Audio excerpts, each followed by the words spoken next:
ईश्वर के हमारे जीवन में होने का प्रमाण हमें कब प्राप्त होता है? क्या श्री कृष्ण अर्जुन को केवल कौरवों पर आक्रमण करने के लिए कह रहे थे या उनका कोई छुपा हुआ अर्थ भी था? अर्जुन के परंतप और पार्थ नामों के क्या अर्थ हैं? ये सब हम इस वीडियो में जानेंगे, तो वीडियो को अंत तक देखते रहें।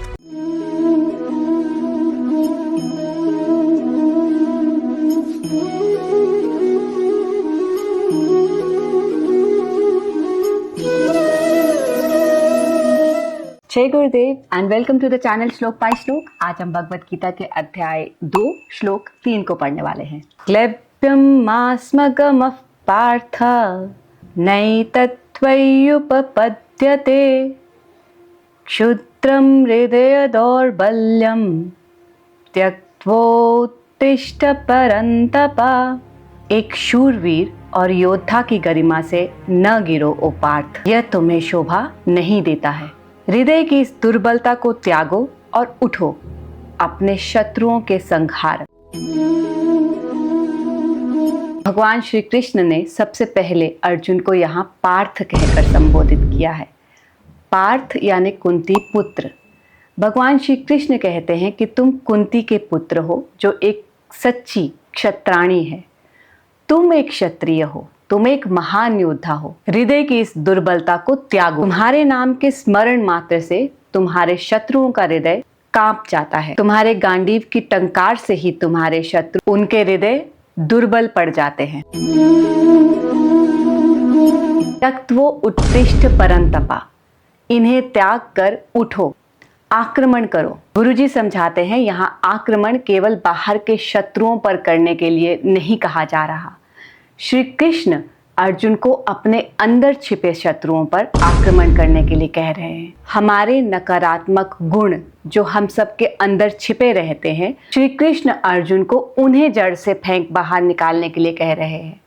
श्री कृष्ण कह रहे हैं कमजोर न बनो, अपनी शक्ति में जाओ और अपनी शक्ति से जितने भी तुम्हारे अंदर नकारात्मक गुण इस समय आ रहे हैं, जो छुपे हुए हैं, उन्हें निकालकर बाहर फेंक दो। अर्जुन ने कई भयंकर राक्षसों का वध किया था, इसीलिए श्री कृष्ण ने इस श्लोक में अर्जुन को परंतप कहकर संबोधित किया है। श्री कृष्ण अर्जुन को समझाते हैं कि तुमने पहले ही इतने सारे भीषण राक्षसों का वध किया है।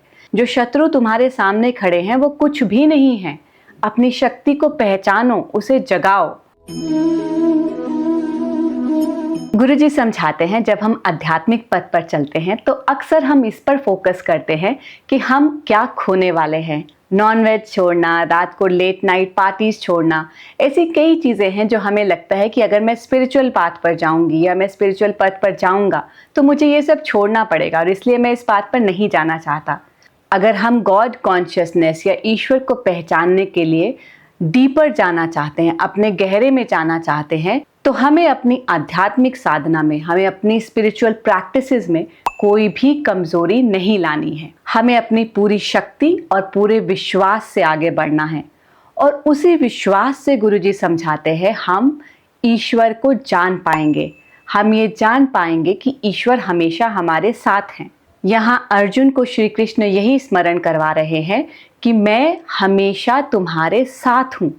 मैं तुम्हारे साथ तब भी था जब तुमने उन दैत्यों का वध किया था और अभी भी मैं तुम्हारे साथ खड़ा हूँ।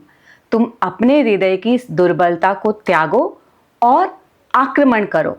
भगवत गीता के 2nd चैप्टर के 3rd श्लोक से हम सीख सकते हैं कि भगवान श्री कृष्ण ने अर्जुन को जब आक्रमण करने के लिए कहा तो उन्होंने ये सिर्फ बाहर के शत्रुओं के बारे में नहीं कहा, बल्कि अपने अंदर मौजूद नेगेटिव क्वालिटीज, अपने अंदर मौजूद नकारात्मकता को निकालने के लिए भी कहा है, जो कि हम सब के लिए भी संदेश है, क्योंकि हम सब के अंदर नेगेटिव क्वालिटीज हैं जिनसे हम जूझते हैं। अगर वीडियो आपको अच्छा लगा हो तो प्लीज़ वीडियो को लाइक और शेयर कीजिए। अगर आपको भगवत गीता की प्रैक्टिकल इम्प्लीकेशन समझने में इंटरेस्ट है, अगर भगवत गीता को प्रैक्टिकली जानने में आप इंटरेस्टेड हैं, तो चैनल को सब्सक्राइब भी कर लें। अगले वीडियो के साथ फिर मिलेंगे, तब तक के लिए जय गुरुदेव।